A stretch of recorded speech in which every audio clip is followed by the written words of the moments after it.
안녕하세요. 저는 딸 셋, 그리고 아들 하나 키우고 있는 40대 워킹맘입니다.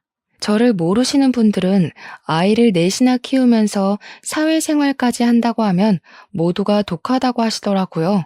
네, 저 독한 것도 맞아요. 첫 아이를 낳고 저도 집에서 애 키우면서 살림만 했던 경력 단절까지 이겨냈으니까요. 주변을 보면 애들 어느 정도 다 키우고 엄마 손 별로 안 타기 시작하면 남편들이 돈 벌어오라고 밖으로 보내는 남편들 많다는 이야기 들었어요. 그리고 남편이랑 못 살겠지만 경제적으로 힘들어질 것 같아서 다 참고 사는 아내들 이야기도 많이 들었고, 저는 그런 분들에게 할 수 있다는 것을 보여주고 싶어 글을 적기로 마음먹었습니다. 갓 사회에 발을 내디뎠을 때 저는 고작 26살 먹은 사회 초년생이었어요. 지방 전문대 다니기 싫어서 재수도 하고 휴학도 하면서 시간 꽤 까먹었고, 결국 제 그릇이 작았는지 저는 지방 전문대 졸업하고 첫 취업을 중소기업 경리직으로 했습니다. 그리고 여기에서 빌어먹을 전 남편을 만났습니다. 저희는 나이 차이가 크게 났었는데 제 나이 26, 그리고 전 남편은 12살이나 많은 38, 모두가 말리는 연애였지만 전 남편은 나이가 조금 많지만 동안에 속한 호감형 외모를 가지고 있었어요. 무엇보다 말을 정말 재미있게 했어요. 그러다 보니 같이 이야기만 해도 자꾸 저는 웃음이 나왔고 전 남편은 저에게 웃는 모습이 참 예쁘다고 계속 꼬셨어요. 원래 여자 꼬시기가 제일 쉽다고 그러잖아요. 어린 나이에 나와 다른 씀씀이를 가진 어른이 제가 좋다며 선물 공세를 펼치는데 어떤 여자가 안 좋아하겠어요? 금전적으로 여유가 넘치는 모습이 어쩌면 제가 속물로 보일 수 있겠지만 정말 마음에 들었습니다. 친정이 넉넉하지 못한 형편이라 항상 아끼고 사는 것이 몸에 박혀 있었는데 이 남자와 함께 있으면 좀 욕심내도 괜찮을 것 같다고 생각했었거든요. 무엇보다 저한테 계속 예쁘다고 하는 사람한테 결국 눈길이 갔고 그렇게 연애를 시작했습니다. 전 남편은 홀어머니와 저보다 10살이나 많은 여동생이 한 명 있었고 아무래도 노총각 아들이 마음에 걸렸던 시어머니는 결혼을 서둘렀으면 좋겠다고 했어요.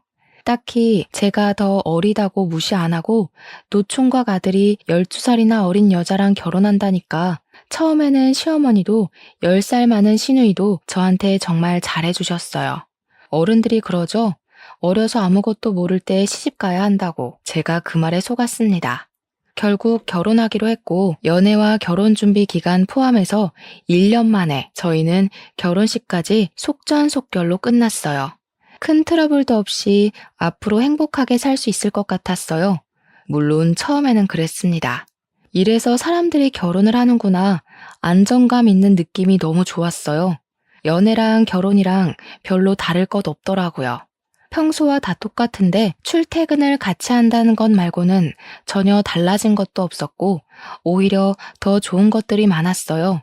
그냥 퇴근길에 맛집에서 맛있는 음식을 먹고 새로 개봉한 영화도 보고 주말이면 근교로 나들이도 가는데 어른들의 간섭과 통금만 없어진 느낌이라서 너무 좋았습니다.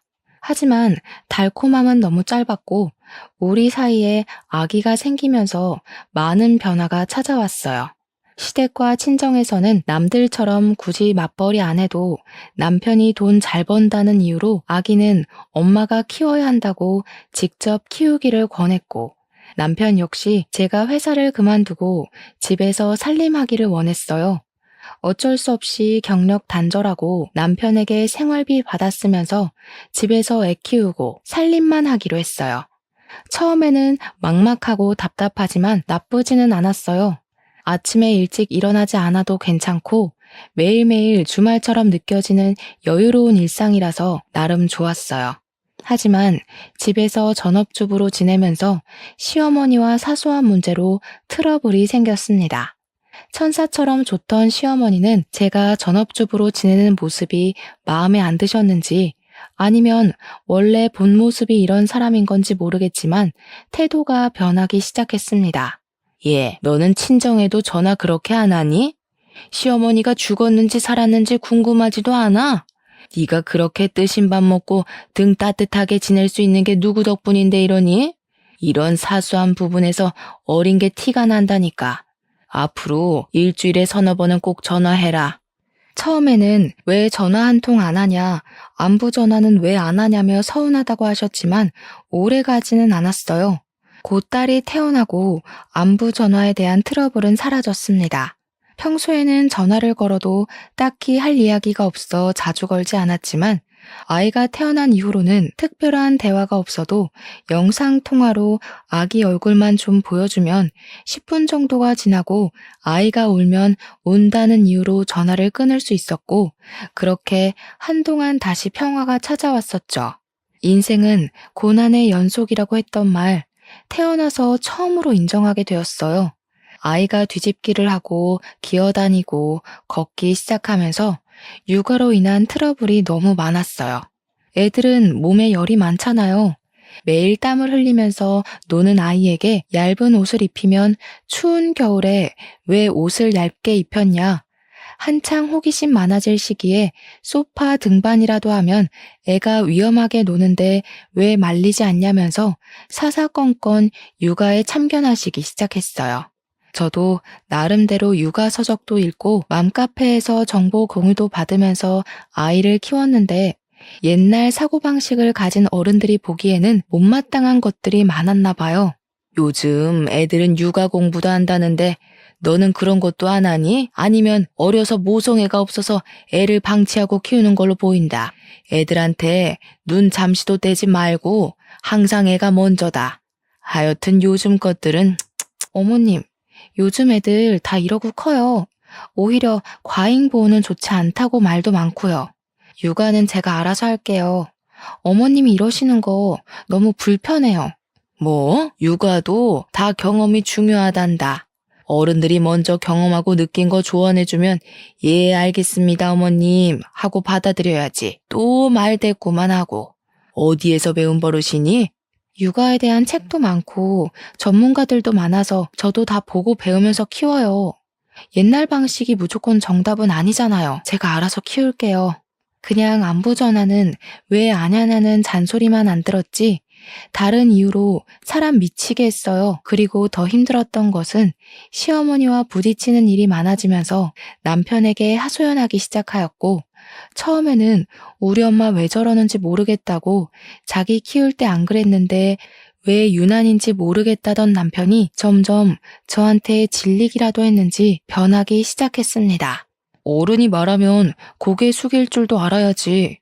내가 계속 네 편 들었다고 따박따박 우리 엄마한테 자존심 세우는 거 좀 아니지 않냐? 결혼 초반이야. 네가 어리니까 사회성이 떨어져서 그런가 보다 하고 봐줬지. 1, 2년 됐으면 사회성 기를 때도 되지 않았냐? 언제는 어려서 좋다고 꼬셨으면서. 그리고 내 편 한 번만 들어주는 게 그렇게 힘들어요? 해결해달라는 것도 아닌데 육아를 우리가 해야지 왜 어머님이 사사건건 간섭하시는지 저 모르겠어요. 그러니까 자존심 내세워서 우리 엄마랑 싸우지 말고 알겠다, 죄송하다 한마디만 해라. 그게 융통성 있는 거라고. 듣기 좋은 소리도 한두 번 들으면 듣기 싫다는데 내가 언제까지 네 감정 쓰레기통으로 살아야 하냐? 어머님도 힘들게 하는데 당신까지 왜 이래요? 그리고 당신도 살림이나 육아에 전혀 관심 하나도 없고 저 혼자 독박 육아하는 거 불공평한 것 같으니까 앞으로 나눠서 해요. 애를 저 혼자 만든 건 아니잖아요. 집에서 따뜻하게 살림이나 하고 쇼핑만 하고 지내니까 아주 배가 불렀다. 남들은 애 키우면서 밖에서 돈도 벌어다 온다는데 오늘은 또 뭐 샀냐? 쓸데없는 거 샀지? 집에서 내가 주는 돈 받아서 쓰면서 매번 20만 원씩 장 보는 거 개념이 없는 거 아니냐? 애가 아직 사회의 쓴맛을 안 봐서 돈 아까운 줄 모르나? 앞으로 네 경제 개념 기를 겸 영수증 제출하고 꼬박꼬박 보고해라. 굳이 신용카드를 써서 남편 휴대전화에 카드 승인 내역이 날아가는데도 꼭 저한테 가계부 쓰라고 종용하고 용돈으로 산 개인적인 물건이나 장보고 쓴 금액까지 모두 눈앞에서 영수증 보여달라고 명령질까지 했습니다. 마트에서 음식 재료 사는 것도 영수증 하나하나 다 비교하면서 몸에도 안 좋은데 애들 간식이 꼭 필요하냐? 얼마 전에 애들 신발 사지 않았느냐고, 애들은 금방 크는데 신발을 또 사줬냐고 잔소리. 아이가 예쁜 것과 돈은 별개인가 봐요. 그렇게 애가 예뻐서 집에 오면 눈에서 꿀이 뚝뚝 떨어지면서 애 입에 들어가는 거 하나하나 다 참견하고 입는 옷이면 신는 신발까지 다 탐탁지 않아 했어요. 아이가 둘째라서 물려받을 옷이라도 있으면 모르겠지만 첫째인데 왜 이렇게 야박하게 구는 걸까요? 그러면서 자기 입에 들어가는 음식은 고기 없으면 밥도 안 먹고 그 나이에 편식하는 사람 처음 봤어요. 혹여나 친정 부모님 생신이라서 선물이라도 하나 해드리면 너무 비싼 거 사드린 거 아니냐고. 자기 엄마는 혼자지만 친정 부모님은 두 분이라서 금액 낮춰야 할 것 같다고 하는데 진짜 너무 정 떨어지고 서운하더라고요. 그리고 제가 자꾸 어려서 모른다, 너무 어리다고 시댁과 남편은 그랬지만 저는 아무리 어려도 집안일에 소홀했던 적 단언컨대 단 한 번도 없었어요. 어린 나이에도 불구하고 시집 오자마자 유산기가 있었던 임신 초기에도 작은 체구의 임신까지 해서 더 힘들었던 만삭 때도 100일도 지나지 않은 갓난아기를 키울 때도 집안 제사나 어버이날, 시어머니 생신 등 단 한 번도 거른 적 없었어요. 심지어 명절이나 제사 때는 애 등에 업고 장보고 음식하고 바닥에 앉아보지도 못하고 친척 어르신들 접대까지 다 했어요. 그렇게 일만 하다가 새벽에 겨우 서너 시간 쪽잠 자면서 새벽부터 또 일어나 차례상 차리고 친척 어르신들 식사 차려도 싫은 소리 한 번 하지 않았거든요. 시어머니는 옛날 사람이라 밖에서 사 먹는 음식 몸에 별로 좋은 거 없다고 외식을 싫어하셨는데 1년에 한 번 있는 생신 때도 매년 집에서 잔치처럼 한상 차림을 해드렸어요. 손이 많이 가는 갈비찜, 잡채, 그리고 식혜까지 전부 다 만들어도 고맙다는 말 한 번도 없이 매년 당연하다는 듯이 저한테 원하셨습니다. 그러다가 제가 마음이 힘들었는지 첫째 낳고는 모든 것이 다 괜찮았었는데 둘째가 생기고 출산 후에는 갑자기 산후 우울증이 와서 몸도 마음도 힘들었던 시기가 있었어요. 갓난아기와 이제 3살 먹은 아이까지 둘을 데리고 명절 지내려고 했더니 감당이 안 될 것 같다는 생각이 들어 처음으로 시어머니께 힘든 내색을 보였었습니다. 어머님, 애를 둘이나 데리고 제사 준비하려니까 너무 힘들어서 그러는데 올해만이라도 제사나 명절 음식은 업체에서 시켜서 할 수 있을까요? 요즘 정말 괜찮은 업체들 많대요. 옛날에는 애 5 낳고도 잘만 했다. 하여튼 요즘 어린 것들은 잔머리만 굴리지. 제사나 명절 음식은 정성이 중요한데 그저 돈 벌려고 하는 사람들이 음식에 정성을 쏟겠니? 매일 집에서 뒹굴뒹굴 우리 아들이 뼈 빠지게 벌어온 돈 쓰기만 하면서 뭐가 힘들다고. 그러면 올해만 음식 준비에 빠져도 괜찮을까요? 둘째 낳은 이후에 너무 몸이 안 좋아서 예전처럼 애까지 돌보면서 음식 준비, 친척 어르신들 대접까지는 조금 힘들 것 같아서요. 죄송해요. 이제 애 둘 낳으니까 세상이 다 네 것 같니? 태훈이가 너 싸고 도니까 네 마음대로 다 될 것 같아? 여우 같은 년, 남자를 어떻게 구워 삶았길래 태훈이가 꼼짝을 못해? 음식 이야기는 못 들은 걸로 하마. 제가 정말 어려서 몰랐던 걸까요? 제 주변 친구들은 요즘 독박 육아나 시집살이는 이혼 사유라던데 산후 우울증은 정말 마음에서 오는 병이 맞는 것 같아요. 시어머니와의 관계가 틀어지니까 점점 더 극심한 스트레스에 불면증도 찾아오고 몸도 아프기 시작했어요. 이렇게 참다가는 정말 큰 병이라도 걸릴 것 같아서 고민 끝에 너무 힘들어서 남편에게 한 번 더 부탁했지만 남편의 입장도 시어머니와 비슷했어요. 여보, 둘째 낳고 몸이 너무 안 좋아서 그러는데 이번 제사 음식은 사서 지내자고 당신이 어머님께 말씀 한번 드릴 수 있어요? 뭐? 내가 너 용돈이랑 생활비를 왜 주는데 집에서 살림만 하는 애가 왜 그 살림조차 하기 싫어하냐? 내가 남들처럼 나가서 돈 벌어오라고 했냐? 돈 많은 처가를 바랬냐? 그냥 애 키우고 살림만 하라니까 그게 싫어? 제가 뭐 이유도 없이 살림하기 싫다고 했나요? 산후 우울증 대부분의 여자가 겪는다고 그러잖아요. 가끔 뉴스에서 산모가 아이와 함께 극단적인 선택까지 했다는 기사를 봤었는데요. 예전에는 저런 선택을 한 아기 엄마는 모성애가 그리도 없을까 하고 생각했었는데 막상 상황이 이렇게 될수록 제가 뉴스에 나오던 그런 엄마가 될 수 있을 것만 같았어요. 결국 남편과 시어머니의 성화에 이기지 못한 저는 갓난 아이는 등에 업고 3살 아이는 달래면서 시아버지 제사 준비하게 되었고 시어머니와 시누이는 손가락 하나 까딱하지 않았어요. 애 우는데 보고만 있으면 애가 울음 그치겠어? 좀 달래. 하나밖에 없는 시아버지 제사상 차리기도 싫다고 시위하는 거야 뭐야? 똑바로 좀 하자. 아가씨한테도 하나밖에 없는 아버지 아니에요? 아니면 애들이라도 좀 봐주세요. 애들 보기 싫으시면 음식이라도 도와주시던가요. 저도 몸이 여러 개가 아니잖아요. 혼자서 애도 보랴 음식도 하려고 하니까 진짜 너무 힘들어요. 얘 좀 봐라. 저기요. 눈 똑바로 뜨고 말 대꾸하네? 내가 처음부터 너 너무 예뻐해서 만만해? 시집 와서 돈도 안 벌고 남편이 주는 돈으로 호화롭게 지내니까 눈에 보이는 게 없니? 전 타는 냄새 나잖아. 부엌에서 정신을 왜 놓고 있어? 그리고 우리 애들 먹게 과일 좀 깎고. 처음부터 시누이가 저한테 이러지는 않았어요. 시누이가 저보다 10살이 많았지만 그래도 새언니라고 부르면서 저한테 잘해주던 사람이었는데 남편과 시어머니의 행동이 나를 하대하면 하대할수록 시누이도 똑같이 변했어요. 마치 어린 부하 직원 다루듯 반말 찍찍하고 나중에는 새언니라는 호칭조차 쓰지 않았고 혹시나 저를 부를 일이 생기면 여기저기 하면서 손짓으로 불렀습니다. 집안 어른들 다 모인 날이면 부엌대기 다루듯이 이거 해라 저거 해라 사람을 괴롭혔어요. 지금 생각하면 너무 한심하기 짝이 없는 이야기들인데 왜 이걸 미련하게 다 참고 살았냐고 지금은 모두 욕하지만 당시에는 아무래도 친정이 부유한 것도 아니고 그렇다고 제가 좋은 대학을 나와서 학벌이나 경력이 대단한 것도 아니었죠.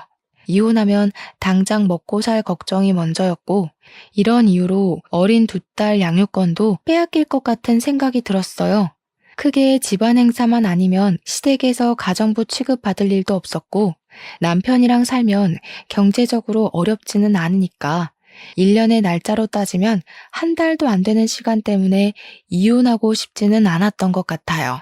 그리고 이혼하면 흔히들 말하는 실패한 인생이 될 것만 같아서 그냥 참고 살기로 했어요. 그래도 가정에 충실하던 남편이 어느 순간부터 집에 오는 시간도 평소와 다르게 늦어지기 시작했었어요. 원래 출장을 자주 가지 않았었는데 갑자기 타지며 해외로 출장이 생겼고 평소에도 야근이 잦아지기 시작하면서 살림에는 관심이 없어도 고슴도치 자식사랑 저리 가라고 애들은 엄청나게 예뻐하고 적어도 육아는 같이 했었던 남편이 얼마나 바쁜지 육아마저 점점 저 혼자서 하게 되었어요.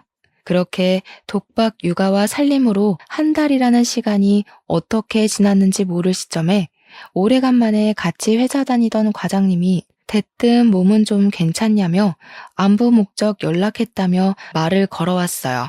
그냥 아이 낳고 몸조리 잘했냐는 의미로 알고 이제 회복 거의 다 해서 소도 때려잡을 수 있다고 농담을 던지자 그래도 애처가랑 결혼 하나는 잘했다고 집사람 아프다고 집에서 애 봐야 한다고 출근 1달이나 안 하는 남편 흔치 않다며 제가 모르는 이야기를 하기 시작했어요. 여자의 촉이 무섭다는 말 살면서 처음으로 공감했어요. 저 이야기를 듣는데 이건 100% 바람이라는 생각만 들었고 지금까지 살면서 시댁에서 부엌대기 취급이나 받으면서 서럽고 힘들어도 다 참고 가정만 유지하려고 노력한 내가 바보가 된 것 같았어요. 그리고 제가 너무 믿고 따르던 과장님에게 사실대로 다 털어놨습니다. 과장님, 사실 1달 전부터 남편이 출장이나 야근이 잦다고 집에 자주 안 왔어요. 가끔 집에 오면 옷만 갈아입고 나가는 경우가 더 많았는데 뭔가 느낌이 다른 여자 생긴 것 같아요. 1달 전부터? 아니, 회사에도 조금 수상한 신입이 하나 있는데 사장님이 자꾸 그 신입만 외근 보내서 자주 사무실에 없는 여직원이 있어. 아직 업무도 모르는 애를 자꾸 외근 보내서 사람들이 다 이상하다고 그러거든. 혹시 이름이나 사진 좀 볼 수 있을까요? 이력서에 있던 증명사진이라도 괜찮아요. 과장님, 부탁드릴게요. 뒤이어 과장님이 문자로 보낸 사진은 그냥 어리고 예쁜 여자였어요. 나이는 이제 24. 저랑 비슷하게 대학교 졸업과 동시에 취업했다고 하더라고요. 오해가 있었을 거라고 아닐 거라고 생각하려고 노력해도 자꾸 의심은 커져만 갔어요. 마침 남편이 모처럼 집에 들어온 날이라 치킨을 먹고 싶은데 제 휴대전화 배터리가 없다며 배달 앱을 켜달라고 했습니다. 밥 다 먹고 이 시간에 무슨 치킨이냐고 잔소리는 조금 들었지만 옆에서 딸아이도 치킨 먹고 싶다니까 못 이기는 척 결국 잔금을 풀어서 주더라고요. 치킨 시키는 척 사진첩부터 열었더니 남편이랑 내연녀가 다정하게 찍은 사진들이 있었어요. 확대해서 보니 내연녀는 저번에 과장님이 보내준 회사 신입 여사원이랑 같은 사람이 맞았고 메신저까지 열어서 대화까지 보니 정말 정신이 나갈 것 같았어요. 벌써 보고 싶다. 이웃만 하면 너랑 같이 살겠다. 주말에 여행 가자. 사랑한다. 이런 메시지들이 많더라고요. 너무 화가 났지만 또 애들 얼굴만 보면 현실이 너무 막막해서 눈물이 날 것 같았어요.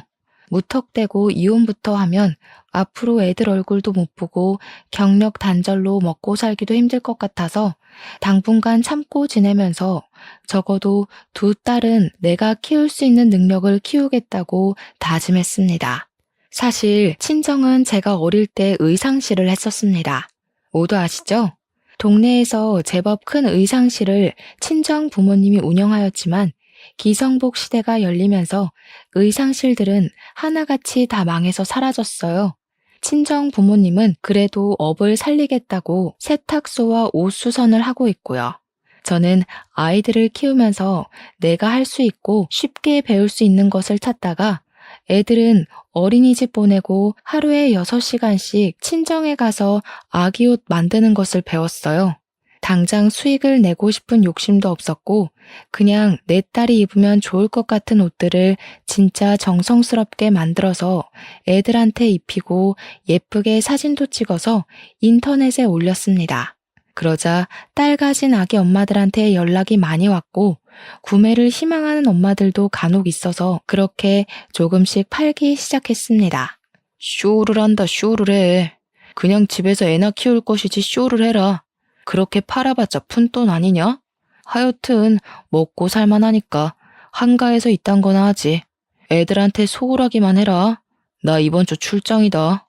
저는 남편의 외도를 알면서도 1년이라는 시간 꾹 참고 버티면서 돈을 모으기 시작했어요. 노력은 배신 안 한다고 했었나요? 정말 묵묵히 일만 했더니 꾸준히 구매해준 엄마들이 생기고 맘카페에서 공동구매로 진행하면서 점점 사업이 커져갔습니다. 사려는 엄마들이 늘어나면서 대량 생산을 위해서 공장까지 계약해서 옷을 만들기 시작했어요. 정말 눈코 뜰 새 없이 너무 바쁜 시간을 보냈고 시어머니에게 안부 전화도 일주일 넘게 하지 못했어요. 시어머니 성격에 그냥 넘어가실 분이 아니었고 우리 집으로 찾아오셨어요. 너 요즘 친정에 갔다가 매일 이렇게 늦은 시간에 집에 오니? 우리 아들 돈 받아 처먹으면서 가정은 나 몰라라. 결혼하면 출가 외인인데 친정에 가 있는 시간이 너무 길다. 이럴 거면 나 너랑 우리 아들 결혼 안 시켰다. 네가 이따위로 행동하는 거 보면 내 속이 다 터지니까 그냥 이혼해라. 우리 아들 능력 좋아서 괜찮은 며느리 줄을 섰다. 그냥 잠깐 애들 어린이집에 간 시간에만 하는 거라서 가정에 소홀하지 않았어요.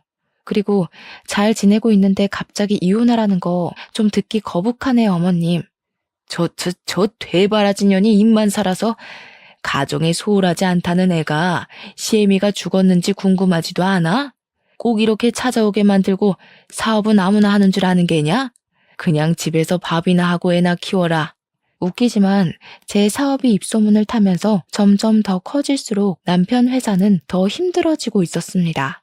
하지만 남편은 내연녀에게 푹 빠져서 제 사업에는 관심도 없었고 그저 푼돈이라고 확신하고 무시했어요. 그러다가 남편 회사가 어느 순간부터 일이 꼬이기 시작했고 주변 지인들에게 돈을 빌리기 시작했어요. 여자한테 빠져서 회사 일에 관심이 없으니 당연히 점점 더 회사는 어렵고 빚 갚을 날짜는 다가오는데 돈은 안 들어오고 빚을 빚으로 돌려막게 하면서 몇 개월 버티더니 결국 빚을 갚지 못해 부도가 났습니다. 회사랑 가지고 있던 땅을 전부 처분해도 3억이나 부족했고 결국 집을 팔아야 빚을 다 갚을 수 있었어요. 남편의 입장은 애들 키우려면 집은 있어야 한다고 지금 땅이랑 집을 다 제 명의로 돌리고 위장 이혼하자고 하더군요.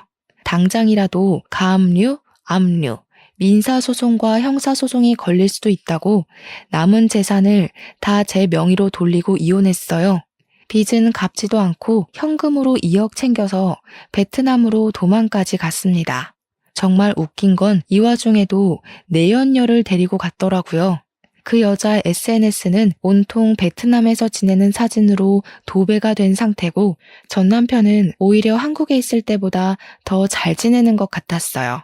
저희는 시어머니에게 위장 이혼이라고 밝히면 어느 순간 소문이 날 수도 있을 것을 고려해 회사가 망했다느니 빚쟁이들한테 쫓기고 있다느니 그런 이야기는 하지 않고 남편이 베트남으로 장기 출장 갔다고만 했어요. 그렇게 3년이라는 시간 시댁에도 비밀로 하고 저는 묵묵히 혼자서 애들을 키우면서 지냈습니다. 꼴에 전 남편은 제 새끼라고 애들은 잘 지내냐, 애들 많이 컸겠다 하면서 보고 싶다고 사진 좀 보내라고 연락은 왔지만 베트남에서 살림 차리고 행복한 시간을 보내느라 제 생각은 안중에도 없는 것 같았어요. 왜냐하면 저에게 혼자 애들 키운다고 고생이 많다느니 미안하다는 말은 한 번도 하지 않았으니까요. 애들도 점점 아빠가 없다는 현실에 익숙해지고 점점 크면서 저와 셋이서 지내는 생활에 익숙해졌어요. 그리고 애들도 할머니가 엄마를 싫어한다는 것을 인지하면서 할머니 집에 가는 것을 좋아하지 않았고요. 이런 이유와 사업이 바빠지면서 정신이 없어 시댁의 발길을 끊었더니 또 시어머니의 폭언이 시작되었어요. 정말 3년 내내 육아며 살림, 사업 모든 것에 여전히 간섭이 심하셨고 심지어 저에게 자기 아들이 다른 여자랑 바람나서 사업 다 말아먹고 베트남으로 야반도주한 건 꿈에도 모르고 저를 무시하는 발언과 폭언으로 기죽이기만 하셨습니다. 가끔 정도가 지나친 날에는 시어머니에게 있는 그대로 털어내고 인연 끊고 싶었던 날도 많았어요. 사람들은 가끔 이해가 안 간다면서 시어머니에게 왜 비밀로 했냐고 하는데 시어머니 나이도 많으시고 그냥 며느리로서 마지막으로 해드릴 수 있는 배려라고 생각해서 그랬어요. 그렇게 예뻐하던 아들이 하루아침에 빚쟁이가 되어서 이혼하고 해외로 도피했다고 하면 큰 충격에 어떻게 되실 수도 있을 것 같았거든요. 네가 너무 뻣뻣하게 굴어서 우리 아들이 장기 출장 간 거 아니니? 살면서 한 번도 이렇게 길게 출장 나간 적이 없던 애다. 여자가 드세면 남자가 집 밖으로 겉도는 거다. 이게 다 매력이 없는 네 탓이다. 어머님, 요즘 그런 마인드로 사람들이랑 이야기 나누시면 욕 드세요. 그리고 태훈 씨는 사업자 출장 나갔는데 이게 왜 저랑 상관이 있는 걸까요? 좀 기분 나쁘네요. 이게 두고 보자 하니까 이제 잘 보일 남편이 옆에 없다고 말 대꾸 하는 게냐? 너 그러다가 태훈이가 베트남에서 베트남 여자라도 만나서 돌아오면 그때도 이렇게 큰 소리 칠 수 있겠니? 나는 정이고 애들이고 뭐 없다. 그냥 내 아들이 선택한 여자 고를 거니까. 네, 나중에 꼭 그 말 지키셨으면 좋겠어요. 저도 차라리 태훈 씨가 베트남 여자 만났으면 좋겠네요. 그리고 3년 동안 코빼기도 안 보이는 남편이면 사실상 이혼한 거랑 다를 거 없다고 생각해요. 그러니까 어머님도 저한테 이러실 권리 없으세요. 저 아범한테 생활비도 안 받고 제 돈으로 애들 키우고 있으니까. 너 그 사업 누구 덕에 잘 된 것 같냐? 다 태훈이가 벌이가 좋아서 네가 조급함 없게 한 거 아니냐? 그리고 돈 좀 번다고 유세 떠는 거 아니다. 우리 아들은 더 잘 벌어도 너한테 돈으로 유세 안 떨어졌냐. 사람이 가진 것 좀 더 있다고 유세 떨면 복 나간다. 참 뻔뻔하고 제 상식선에서는 대화가 통하지 않아서 저는 한 귀로 듣고 한 귀로 흘리면서 지냈습니다. 그러다가 주말이고 사업이 바빠서 애들이랑 시간을 많이 보내지 못한 것 같아 키즈 카페에 갔어요. 애들끼리 놀고 저는 무료하게 앉아서 멍 때리는데 제가 사업차 계약한 공장 사장님이 혼자 계시길래 가서 간단하게 인사라도 하고 가려고 다가갔습니다. 어머, 안녕하세요. 주말이라고 애들이랑 나오셨나 보다. 되게 다정한 아빠네요. 그런데 혼자 오셨어요? 보통 이런 키즈 카페는 아빠랑 애들끼리는 잘 안 오는데 주변 테이블만 봐도 다 엄마들만 있잖아요. 정말 대단하세요. 아, 안녕하세요. 애 엄마가 없어서 제가 같이 왔네요. 뭐 요즘 이혼이 흠은 아니니까. 거래처 사장님들은 대부분 다 제가 이혼한 이유 아시던데 남한테 별로 관심이 없으시죠? 와이프는 애 태어나고 얼마 안 지나서 저랑 동업하던 친구랑 바람나서 어린 딸도 버리고 도망갔어요. 제가 실수했네요. 남자 혼자서 딸 키우려면 진짜 힘드시겠어요. 한창 엄마 손이 많이 필요한데. 제가 실수로 비밀 하나 들었으니까, 저도 제 비밀 하나 말씀드릴게요. 저도 이혼했어요. 3년 지났나? 남편이 하던 사업 다 말아먹고 위장 이혼하자고 해서 했더니 베트남으로 내연녀랑 도망가더라고요. 그래서 저도 애들 혼자서 키워요. 딸만 둘이거든요. 그렇게 힘든 시간 보내면서 사업까지 하시고 정말 대단하신데요? 저는 애가 하나라서 둘이 여행을 가도 항상 서먹하더라고요. 혹시 다음에 시간 맞으면 애들 데리고 근교라도 좋으니까 주말에 나들이도 다니고 봄에는 소풍이라도 같이 다니실래요? 어휴, 저는 좋죠. 원래 애들은 애들끼리 있으면 자기들끼리 논다고 정신 하나도 없잖아요. 당장 다음 주말에 식물원 같이 가실래요? 저희 애들이 거기 새 먹이 주는 이벤트가 있다고 가고 싶대서 가기로 했거든요. 그렇게 주말마다 애들 데리고 만나서 좋은 곳도 가고 캠핑도 다니고 바빠서 여행이나 나들이를 갈 수 없으면 저녁이나 점심에 꼭 같이 만나서 외식이라도 했습니다. 공장 사장님은 만나면 만날수록 정말 괜찮은 사람이었고 제 딸들에게도 아빠의 빈자리가 느껴지지 않을 정도로 잘해줬어요.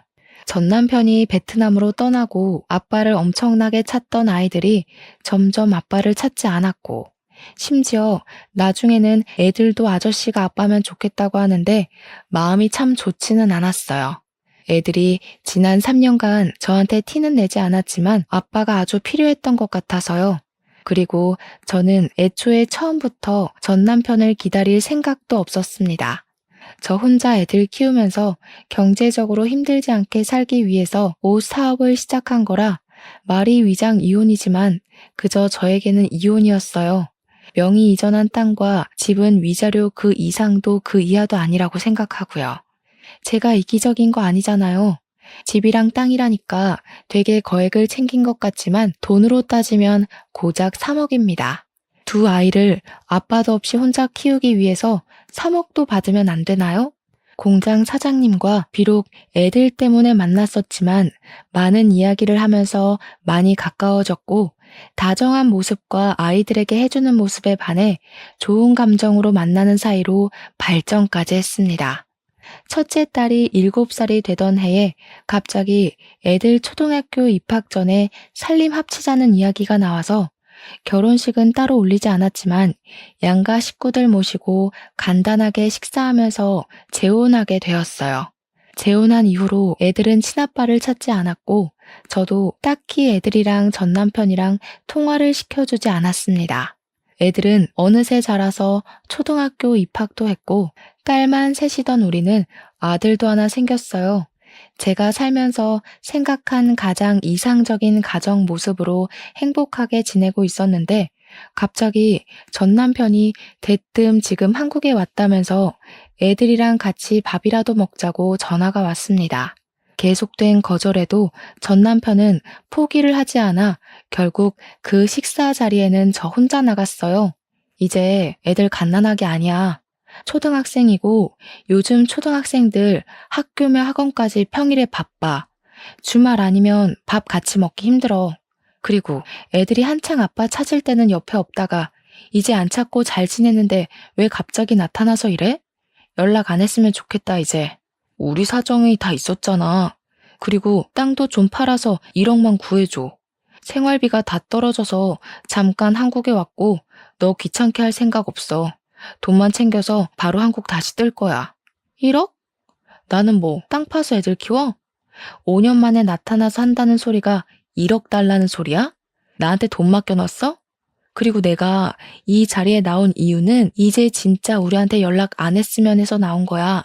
나랑 애들이랑 지금 잘 지내고 있으니까 다시는 연락하지 마. 그렇게 거절하고 집으로 돌아왔는데 제 뒤에라도 밟은 모양인지 전 남편은 그날 저녁 우리 집에 찾아왔어요. 제가 새 살림 차린 거 보고 전 남편은 소리 지르고 저희 남편한테 주먹질까지 했습니다. 당장 경찰 부르겠다고 저도 소리 지르니까 그제야 멈추더라고요. 경찰이라는 단어에 전 남편은 바로 행동을 멈췄어요.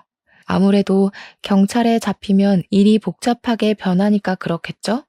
한국에 있는 거 들키면 채권자들이 우르르 자기 찾아서 올 것 같으니까 무섭긴 한 것 같더라고요. 남편은 진정부터 하라며 전 남편에게 들어와서 따뜻한 차라도 한잔 하라며 들어오라고 했습니다. 너 이거 바람인 거 아니야? 우리 이혼한 거 아니고 위장 이혼이야. 정신 나간 년아. 너 이러라고 내가 땅이랑 집 명의 네 이름으로 바꾼 줄 알아? 이럴 거면 다시 내놔라. 그 돈으로 다른 새끼랑 살림 차리라고 준 거 아니라고. 기껏 애들 키우라고 했더니 다른 놈이랑 바람을 피워? 정신 차려. 먼저 다른 여자한테 눈 돌아서 나한테 이혼하자고 했던 거 당신이야. 내가 이혼 안 한다고 그럴 것 같으니까 위장 이혼하자고 꼬신 거 아니야? 내가 틀렸어? 그리고 바람 피우는 거 내가 모를 줄 알았나? 베트남에서 다른 여자랑 살림 차려서 연락 한 번 안 했던 사람이 누군데? 야, 너 이제 뒷조사까지 하냐? 내가 그래서 너한테 무슨 피해를 줬는데 내가 너처럼 살림을 차렸냐? 이거 법 무서운 줄 모르고 자꾸 까부네? 이런 식으로 남자 등쳐먹고 살면 좋냐? 좋은 말 할 때 땅이랑 아파트 내놔라. 소송 걸기 전에.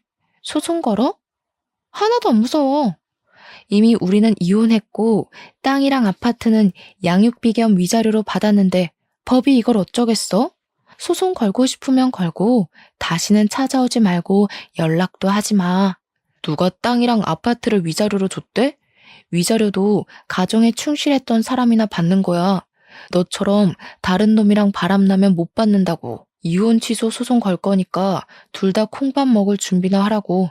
화가 머리끝까지 난 전 남편은 그렇게 나가고 정말 얼마 지나지 않아 이혼 취소와 더불어 집, 땅 명의에 관한 고소장이 날아왔지만 남편의 친한 친구가 대형 로펌 변호사라서 도움을 받았어요.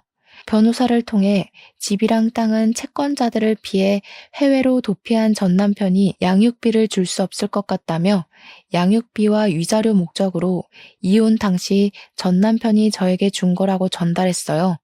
그리고 이혼 사유에 대해서는 남편의 외도라고 했죠. 당시 전 남편의 휴대전화에서 수집한 내연녀와 찍었던 사진, 메신저 대화 내용들을 다 제출하여 법원에서도 이미 법적으로 우리는 남이고 다시 전 남편이 재산을 되찾아올 수 있는 방법이 없다고 판결났습니다. 판결과 동시에 전 남편은 자기가 가정에 소홀했던 것도 인정한다며 뻔뻔하게 애들 데리고 가겠다는 소리는 안 하겠다고 땅이라도 절반 달라고 싹싹 빌었지만 저는 무조건 안 된다고 했어요. 그리고 저는 왜 갑자기 땅을 찾겠다고 찾아오고 소송까지 걸었을까 의문점이 생겼는데 알아보니까 우리가 이혼하던 당시에 1억도 안 하던 땅이 갑자기 GTX 노선과 신도시 사업으로 땅값이 6억으로 뛰었더라고요. 참 씁쓸했어요. 마지막까지 아이들과 나한테 미련 하나도 없었고 그저 돈만 바라보고 우리를 찾아온 것 같아서. 그리고 이번에 시어머니도 제가 재혼한 사실을 알면서 저한테 대뜸 소방 맞을 년이라고 고래고래 소리를 지르셨어요. 남자 등쳐먹은 년부터 시작해서 장기 출장 간 남편 두고 바람난 년이라고 길에서 머리채 잡고 난리가 났었어요. 너 내 아들이 얼마나 잘했는데 감히 장기 출장 간 사이에 딴 놈이랑 바람이나? 네가 그러고도 사람이냐? 소박 맞을 년아. 내 아들 돈은 다 다시 돌려줘야지. 이거 놓으세요. 어머님 잘난 아들이 바람 피운 거지 저는 바람 아니에요. 이혼하고 어머님 비위 지금까지 맞춰드렸는데 이제 저 어머님 며느리 아니니까 그렇게 굴지 마세요. 그리고 법원에서도 어머님 아들이 바람 피웠다고 다 인정했으니까 이렇게 찾아오지 마세요. 증거 있어? 네가 뭔데 우리 아들 모함이니? 이런 식으로 내 아들 돈 빼돌렸지. 결혼하고 지금까지 그 성깔 드러내고 살 수 없어서 답답하게 어떻게 살았니? 건방진년. 어머님이 그러셨죠. 베트남에서 베트남 여자라도 만나서 오면 어쩔 거냐고. 처음부터 한국에서 바람났고 그 여자랑 베트남에서 살림 차렸어요. 어머님도 그러셨잖아요. 어머님 아들이 좋다는 여자 허락하겠다고. 이미 답 나온 거 아닌가요? 다시는 연락하지 마세요.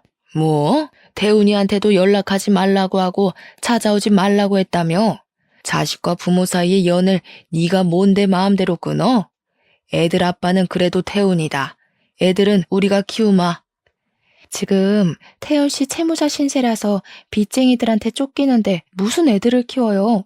제가 다달이 양육비 달라고 안 하는 걸 감사하게 여기고 제발 귀찮게 하지 마세요. 아시겠어요?